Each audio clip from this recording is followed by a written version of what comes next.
Hi, I'm Jason Bell, and this is my digital unit plan. My digital unit plan is going to be covering World War One. It's going to include different aspects of World War One, but basically it's going to cover the whole unit and just focus on different periods of it. So this is my home page.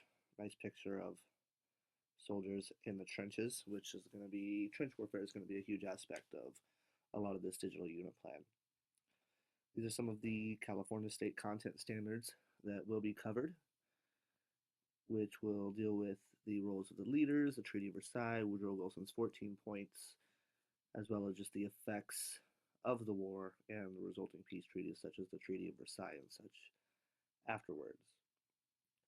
These are just some of the Common Core literacy standards that will be included throughout the unit. However, there will be a few others as well. This is reading and the writing. So now we'll get to the big ideas. These are just some of the big ideas that will be dealt with throughout this digital unit plan, such as the new technology and battle strategies resulted in devastating destruction and loss of life. So that's going to be a huge focus, especially on the trench warfare activity that I will discuss later. But basically, it's just going to be dealing with how the new advancements in modern warfare and weaponry as a result of the Industrial Revolution is going to change war and cause massive catastrophic loss of life, like something we've never seen before in history. After this, we're also going to talk about the different nations that wanted to punish Germany for their role in the war and the total war clause that Germany gets, that they receive after World War One ends, and how ultimately that's going to lead to World War II and all of the major wars throughout the 20th century. Also briefly discuss Wilson's 14 points and why they didn't work out, neither in Europe nor in the United States, and how it was ultimately a failure. And then also how the Treaty of Versailles punished Germany and really set the stage for World War II because of the conditions of that treaty. Some of the historical questions to be discussed will be what World War One strategies resulted in so much destruction and loss of life, as I discussed earlier. And also, why were people of Europe and the United States so disillusioned after World War One to the point that they resorted to a certain level of appeasement concerning Hitler because everyone was terrified of getting into another world war. And because of that apathy and fear of dealing with it, how that ultimately resulted in the Second World War. And all of that is a direct result of just the massive scale of World War One and just how much death and destruction was involved in this war. So that's also going to lead to the different events that are ultimately going to lead up to the Treaty of Versailles, and then how the Treaty of Versailles affected the power structure in Europe. So the division of power immediately after the war, and then why the Treaty of Versailles was ultimately doomed to fail in the end. So some of the unit goals to be discussed in this digital unit plan will be to recognize the changes in technology and modern warfare that emerged during World War One, and that's going to go into the industrialization of making weapons and specifically the machine gun and the tank and just the levels of destruction that came as a result of that. Also, I'd like the students to understand how these changes affected the scale of warfare and casualties, and I would like them to analyze the different motivations of European and American leaders as they attempted to establish peace after the war. And again, that's going to go back to that division of power and that idea of punishing Germany and trying to restrict their ability to mobilize ever again. Also discuss Wilson's 14 points and understand why he was so unsuccessful in implementing them, even though he tried incredibly hard. And then we'll recognize the flaws in the Treaty of Versailles, and then why the conditions of the Treaty of Versailles would ultimately lead to another world war just a few years later. So these are just some of the assessments that I originally considered for some of the lessons, but we'll get into some of the assessments later on a more individual basis, depending on each lesson plan. First of all, let's go ahead and view the digital unit plan map that I constructed. This is going to briefly overview all 5 lessons that I created for this unit plan. Of course, they're all essentially based around World War One.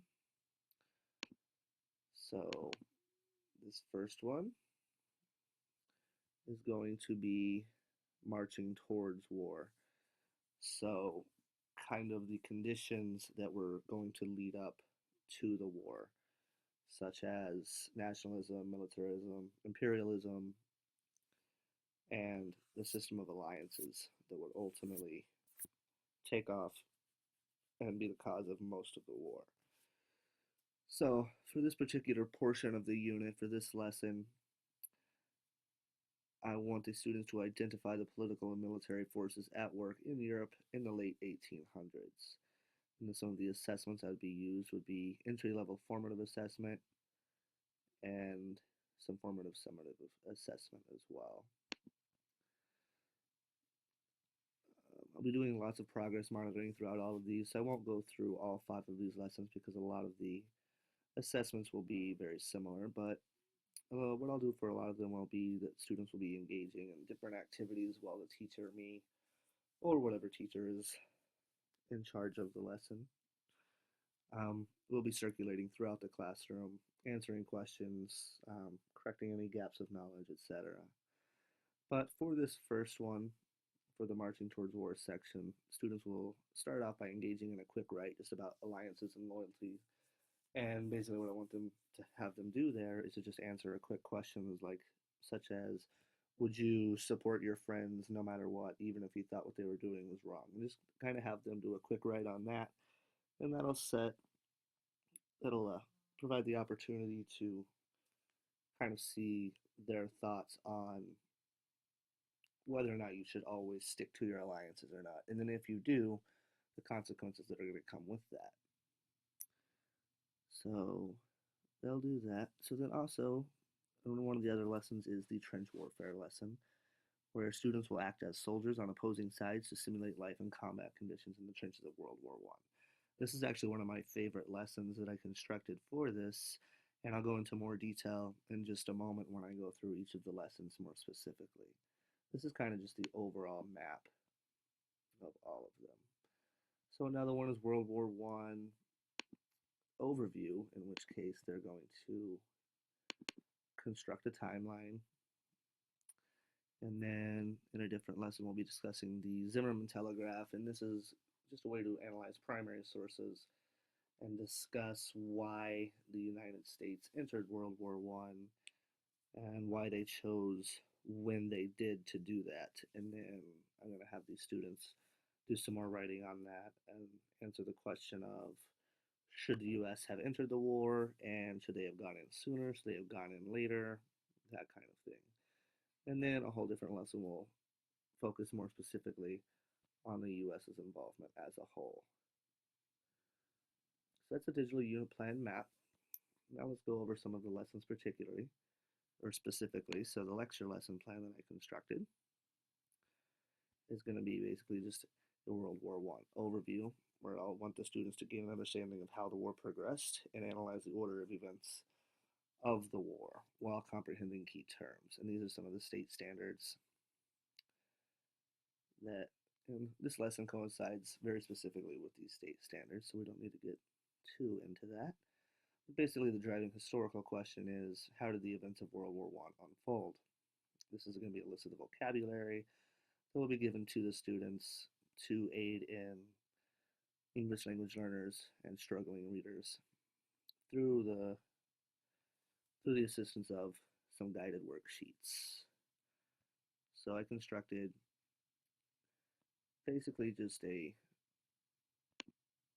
Prezi presentation here that's just going to give a basic overview of the highlights of the war. So just the order of events, starting with the assassination, talking about how Russia mobilizes. This is going to discuss the different alliances, including the Triple Entente and the Triple Alliance, discuss how Italy switched sides on that, and just how the system of alliances is really going to shape the entire war. Then World War I beginning, Lusitania sinking, and then Germany utilizing unrestricted submarine warfare. Then we'll get into some of the technology, such as the tanks, the machine guns, and I'll be lecturing on top of this. This is just a brief overview of everything. Then, as I mentioned earlier, the Zimmermann Telegraph, U.S. entering the war, and then ultimately the end of the war.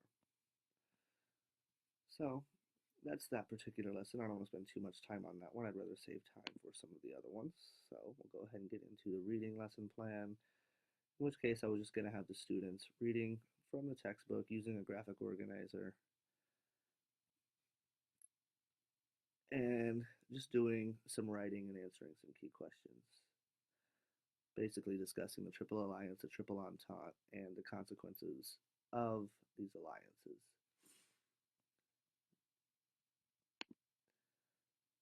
Another lesson discusses the Zimmermann telegram, in which case I'm going to have them analyzing primary sources.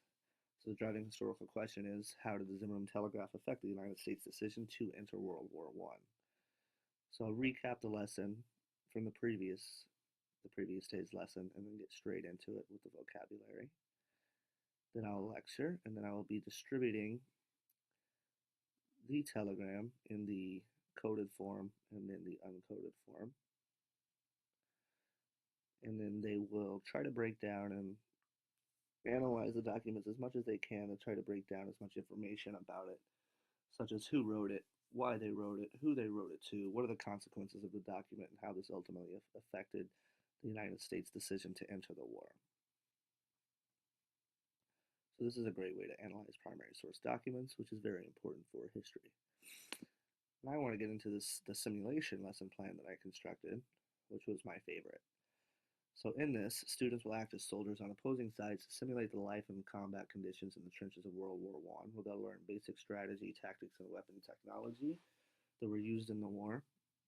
And ultimately, hopefully, they will recognize the horror and futility of trench warfare and be able to define the term stalemate and war of attrition, which was the reality and result of trench warfare.